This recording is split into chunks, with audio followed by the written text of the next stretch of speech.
Minha gente, o debate sobre a exposição de crianças e adolescentes tomou aí as redes sociais neste fim de semana, depois da divulgação de uma investigação do influenciador Felca.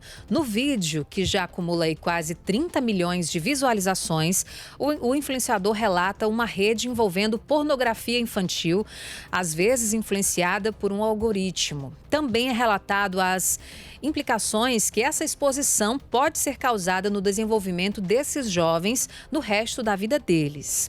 Ainda no fim de semana, o perfil de influenciadores como Ítalo Santos e da adolescente Camilinha foi suspenso da rede social pela Meta. Hoje, então, a gente repercute todo esse caso, né, e para entender um pouco das implicações jurídicas para o influenciador e os responsáveis de Camilinha, a gente recebe aqui João Francisco Coelho, que é advogado de digital do Alana. E o Alana, para você entender melhor, é um ecossistema de impacto socioambiental que trabalha para transformar as condições de vida das crianças e dos adolescentes no Brasil e também no mundo.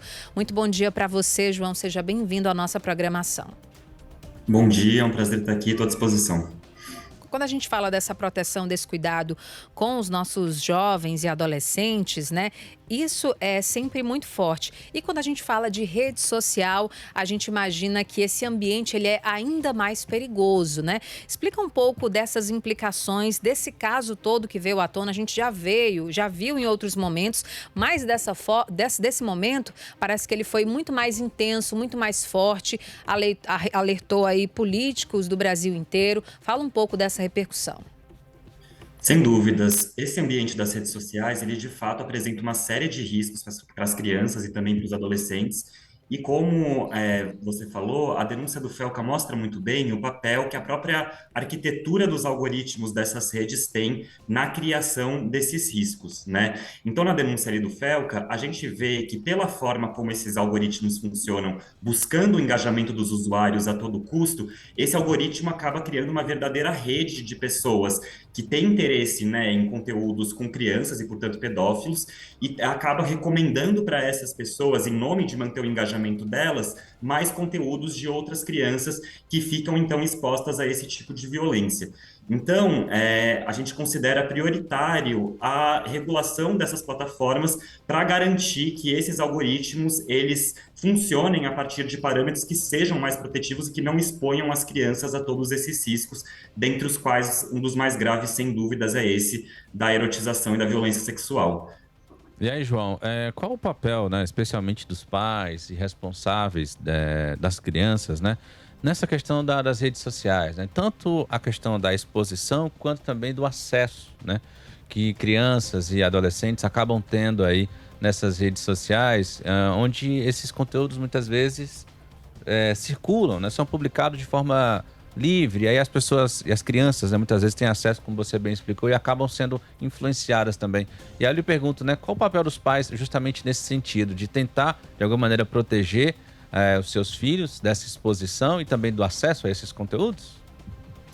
Sem dúvidas, o papel dos pais é central, evidentemente, na criação, na educação das crianças. Existe, eu diria, uma conscientização crescente a respeito da inadequação dessas redes sociais para crianças e de todos esses prejuízos. E eu acho que é muito importante que os pais aumentem essa conscientização, conversem uns com os outros e criem estratégias, inclusive coletivas, para proteger os seus filhos desse tipo de exposição, né? Então, nós temos visto no Brasil o crescimento de movimentos que buscam, por exemplo, adiar a entrega do primeiro celular às crianças até elas terem 14 anos, 16 anos pelo menos, idades um pouco mais avançadas para que elas possam já lidar um pouco melhor com esses riscos todos. Isso é muito importante porque o papel da família é central. Isso a denúncia do Felca mostra muito bem. Se a gente não tem uma participação e uma conscientização ativa dos pais no sentido de não expor as suas crianças nas redes, esses problemas eles também vão continuar se reproduzindo. Mas para isso a gente precisa, sem dúvidas, também garantir que esses espaços em si sejam mais protetivos para as crianças por meio dessa regulação. E aí, justamente voltando a falar dessa regulação, né, esse espaço virtual é o que chama mais a atenção e o que traz mais essa vulnerabilidade, né, para essas crianças. O que é que precisa ser feito de fato? Porque tem muita gente ganhando muito dinheiro com essas visualizações, crianças e adolescentes muito expostos, né? E aí a gente fica né, se perguntando, né, até que ponto pode ser permitido, que tipo de perfis precisam ser removidos, né, para mandar de fato um recado muito direto que isso não é permitido, e qual o papel de fato dessas grandes empresas aí por trás dessas grandes plataformas. Perfeito. Eu acho que as intervenções regulatórias que a gente precisa nessas redes para dar conta dessa questão são várias.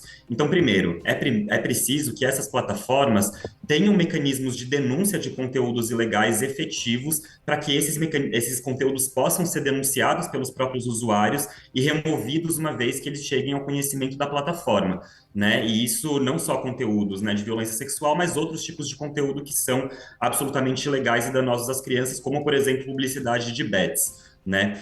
Para além disso, a gente precisa ter regras claras com relação à exposição de crianças nas redes, proibindo essa exposição exploratória e abusiva e condicionando uma exposição moderada ao atendimento a requisitos, por exemplo, a obtenção de uma autorização judicial prévia que vá garantir que essa criança, né, que esteja ali eventualmente se colocando nas redes sociais, esteja fazendo isso de uma maneira que seja respeitosa aos seus direitos e que não viole, né, não represente uma violência para ela. E por último, como eu disse, eu diria que é muito importante que a gente pense, né, nesses sistemas de recomendação algorítmica, nos parâmetros que movem esses sistemas, para garantir que eles, em nome do engajamento, não criem todos esses problemas para as crianças, né? É preciso que na hora de recomendar um conteúdo, a gente saiba por que aquele conteúdo está sendo recomendado, a gente possa olhar para isso enquanto sociedade, né, e ter mecanismos de transparência para conseguir questionar por que aquele conteúdo está chegando a mais pessoas que podem ser mal intencionadas, e para isso a gente precisa de uma regulação que garanta essa transparência algorítmica, que garanta que esses sistemas de impulsionamento de conteúdo não busquem esse engajamento a todo custo, porque senão esse problema vai continuar se repetindo e a gente vai ficar só enxugando gelo.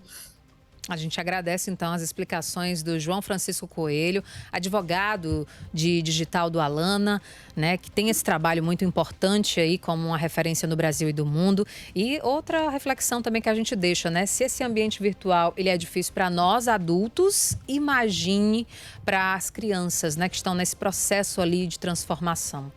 É um fato que a gente precisa continuar conversando e buscando, né, soluções. Muito obrigada, viu, João, pela sua participação e esclarecimentos aqui no Conexão. Sem dúvida, o prazer foi meu, fico à disposição. Muito obrigado.